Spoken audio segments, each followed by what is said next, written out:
pastor was saying, God's perfect timing was in everything.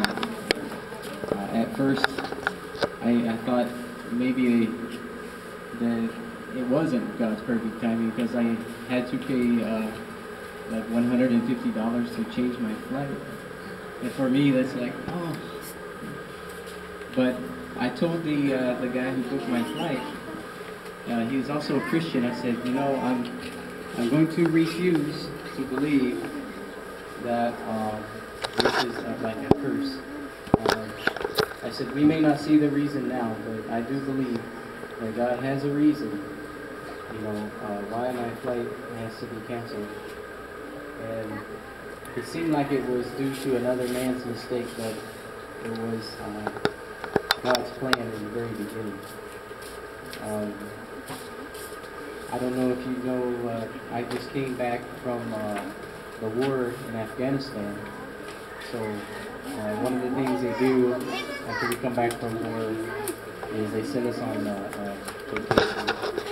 So we have time for rest before we have to go back to work. And I was just in a hurry to get here, so I took the first flight that was available, but it was not the first flight that was available for me. So I just praise God for all that. And I also want to say, God also had a message for me before I left, and that's how I knew that I was right on track. The last message that my pastor preached was about the family of God. And he said, no matter where you go in the world, he said, if you're a Christian and you go to another Christian church, you are amongst family.